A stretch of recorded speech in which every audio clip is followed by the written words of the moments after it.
Welcome back, my friends. We're going to have a little flashback video in that the professional videographer, my fine friend Pedro at Color Photography, was unable to join us, but we were unable to wait because we got to deliver the vehicle to the client.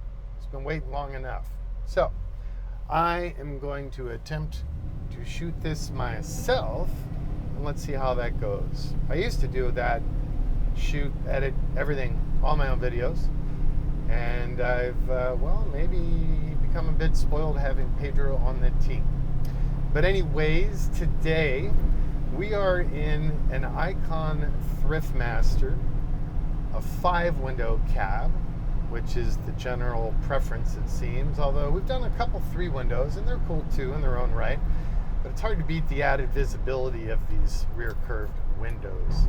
So this truck is a bit of a mashup, a chimera, you might say. Is it chimera? Chimera? Whatever.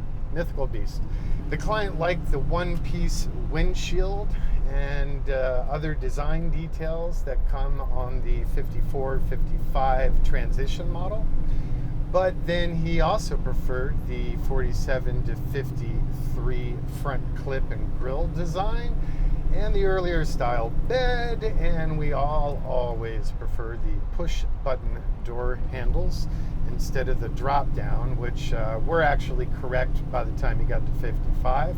They just work a hell of a lot better. They still leave a little bit to be desired, but they do work a hell of a lot better. This is Icon Thriftmaster number 27. And this is kind of cool. The customer's just been lovely to work with, and his dealership group that he currently runs was founded by his dad with a single Chevrolet dealership. And this truck was built to celebrate that GM history and all it's done for the family. And I believe this model was one of Dad's favorites back in the day. So we painted this one a really lovely blue.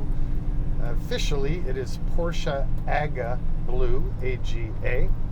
The leather is called simply Cuero. This tannery designed it for shoe wear. And they also prioritize the burnishing capability of this leather, which is somewhat rare for automotive leather, but it's still UV stable. But it is not a highly processed or manipulated leather.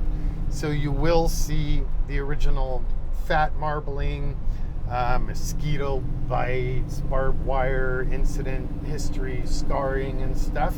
And the burnishing characteristic will allow this leather to age and patina with grace. So in a couple of years, this interior will really come alive with a lot more character. Right now, it's factory fresh, so you really can't see that yet. Being an old school, it has our horseshoe style seat upholstery pattern with the vertical tuck and rolls on the insert. As with all Icon Thriftmasters, it does feature the fold down armrest, which is quite nice to have, as well as the subtle front leather pocket for your phone and wallet. And the door panels have the same vertical pleat, but actually they're not pleats, simply impression molds onto the hardboard panels, which attach via magnets. All the interior trim on these are unique to and designed by and executed by Icon. So the seat recline mechanism and hardware, as well as the steering wheel, the tilt column hardware for turn signal tilt and the automatic tranny control, as well as all your HVAC, headlights, parking brake, all that stuff is all executed in a proper metal and then infilled. The dash is, again, a bit of a mashup. So the upper portion of the dash is appropriate for a 55, but then the gauges in lower section are from the earlier series. The gauges are, as always, done by our good buddies at Dakota Digital, who then allow me to further geek out and change the font and color layout. So in this case, the color is designed to be very uniform and match the Aga Blue. and then the indication LED backlighting is blue for like the pointers and lights at night, and then all of the like hash lines and speed indication and empty full, all that is in a lovely sort of ivory cream white. Headliner on this one, we did a chocolate Alcantara that just by design pretty much disappears, which is how we like it. You'll notice I have a ton of headroom because we do not run the factory cardboard headliners in these. Rather, we dynamat the roof of the cab, and for that matter, the firewall, the floors, the doors, the back of the cab, etc. But then we attach the foam-backed Alcantara directly to the steel body, which gains you a ton of headroom, and that is welcome because these older cabs, you know, they're somewhat limiting ergonomically. You've only got the space you have to work with.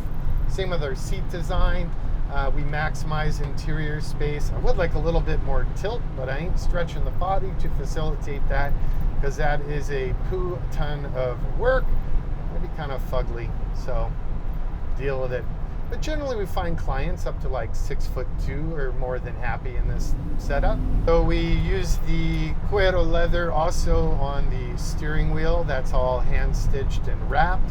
The wheel design is not appropriate for the truck, but we like it. Reduced diameter version of the Tri-5 Chevy Bel Air steering wheel. It's just sort of nice and simplistic and fits the vibe. Sun visors are also leather wrapped, utilizing the original style armatures, but again we ditched the cardboard because, well, I just don't get it. I mean, I get it on a stock like farm and truck market intended vehicle, but if you're going this far, I really don't dig it, nor do I dig the fact that that Infiniti almost took me out. That could have been a fun story to have to tell my client, but at least it would have been on video. So there's that. Audio system, being an old school, means it is a Bluetooth dependent audio system. So there is no fancy bling bling head unit. It's all designed to pair with your Bluetooth phone or device. We do have a nice interface, so the control knob design language is in theme with the original dash knobs for like headlights and, well, not wipers. They were kind of weird on these, so we just abandoned those. That knob has a simple A, CNC'd and infill painted to indicate it is for audio. The principal knob you rotate for volume control, and then the little thumb wheel knob towards the back is in just for your bass volume control. That goes through a digital sound processor and then goes to Focal audio speakers with a slimline Audison bass, and then the amplifier and all them goodies are hidden on that famous sort of master electronics component panel thingamajigger that we engineered to go under the seat. So the seat has a release, and then the seat bottom articulates, and then every relay, every control, every module, every computer you might ever need to service or access are all clearly indicated, as well as the fuse panels, all in one clearly labeled, concise area. I do like this one-piece curved windshield. It's a nice detail. Adds a fair bit of work when we do these mashups with elements of many years, but I like it. I dig it. Of course, we have power windows. Those are controlled through Icon's unique analog-looking window crank. The door handle, the armrest, and the window crank are all machined in our design, and that way you don't have some ugly-ass modern toggle switch for the windows. And you have the added bonus of being able to control the passenger window from the driver window. You simply nudge down for down, up for up. You double down for both down, and double up, you guessed it, for both up. Wood in the bed on this one, beautiful. We did a nice sort of satin marine finish walnut. It's quite lovely. Of course, you have the stainless steel original style rails for attaching the wooden deck, And then you have the Icon designed quick release push pen tie down anchors, which really do come in handy. Of course, we hand make the dossier or document bag for every client. Unfortunately, we're running a little behind on that, so I don't have it to show off, but just trust me, it is done in the exact same leather style as the rest of the interior. We've talked about them before, but it has been a while. For cup holders, we use Mercedes G-Wagon sort of basketball net cup holders, which are nicely within arm's reach, and they fold up when they're not in use, and they don't rattle due to that nice net design. They're pretty ungodly expensive, but again, if you're at this deep end of the pond, you might as well make everything the best you darn well could. There you go. We did the beautifully designed LED CNC sort of like tulip taillight assemblies. There is no reverse camera, with it being old school and depending on the audio being Bluetooth, so there's no screen, so deal with it. You get no reverse camera. You have so much visibility, you don't really need it. We have our modified custom tailgate, wherein you get rid of those horrendous chains that just beat the piss out of your paint job and make a lot of noise. So now there are stainless steel elbow hinges that hide in the gap when the tailgate is closed, and you have a simple one button on the inside plane to drop the tailgate. Of course, we're running our forged aluminum wheels and then color tone matched to the vibe of the truck.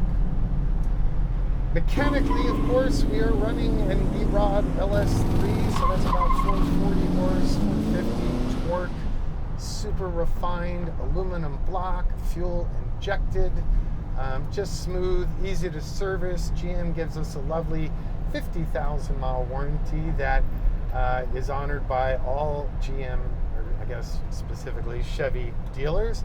But frankly, I don't think I've ever had a client need to exercise even the most simple aspect of that warranty. It is such a well-engineered and trusted mechanical formula. They're just bulletproof. Tranny on this is the 4L65E. We're running the HGM transmission controller, and then we upgrade key elements within that transmission just from lessons learned over the years with some more contemporary solutions, such as like the valve bodies and stuff are just a wee bit stronger. Of course, this one is rocking the ever so magical Art Morrison Sport chassis. So that's four-wheel independent suspension, wonderful 16.8 to 1 ratio rack and pinion power steering. And then we're rocking the hydro boosted Icon Brembo brakes. So you get 6-pot oversized calipers in the front with 2-piece titanium hardware selected rotors, and in the rear 4-piston caliper with a dedicated electric parking brake from E-Stop.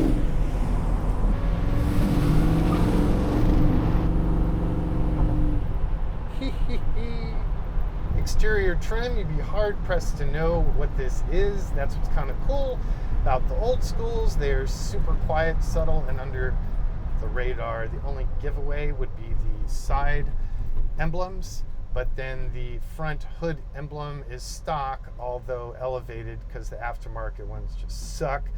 So it's our chrome, our infill, and just sort of subtly improved. Just quality of the aftermarket ones suck.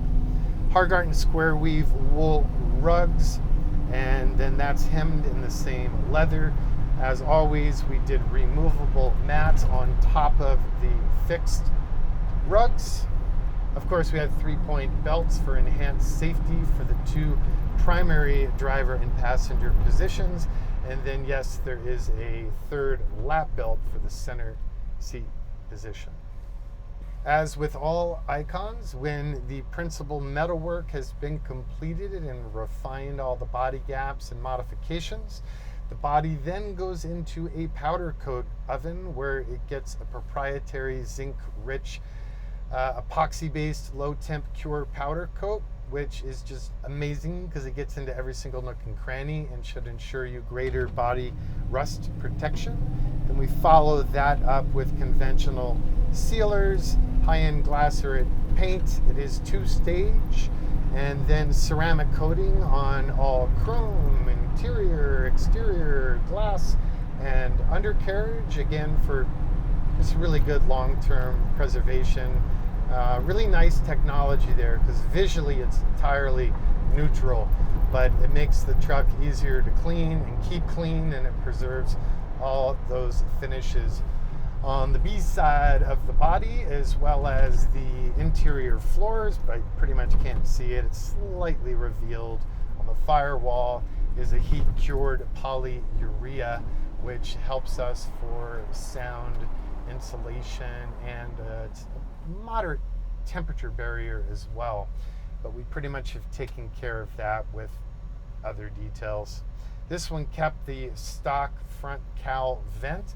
They're great.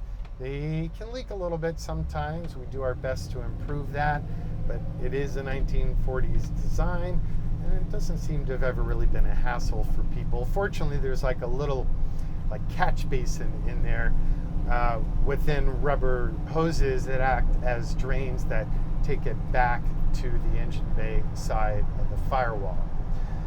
Full proprietary wiring harness done by an aerospace provider for us. All triple seal connectors, a lot of Deutsch Tech aerospace stuff. Cross-link wire of the highest grade. Maybe unnecessary quality, but I don't have electrical issues, and I just am not that excited about the general aftermarket wiring harness solutions. Everything from the connector bodies on are just full of compromise to meet what is initially an appealing price point. We used to use them back in the day, but as our volume increased and our intellect improved and our resources expanded, we were able to step that up. And adds a lot of cost, but I ain't looking back. I think it works out very, very well.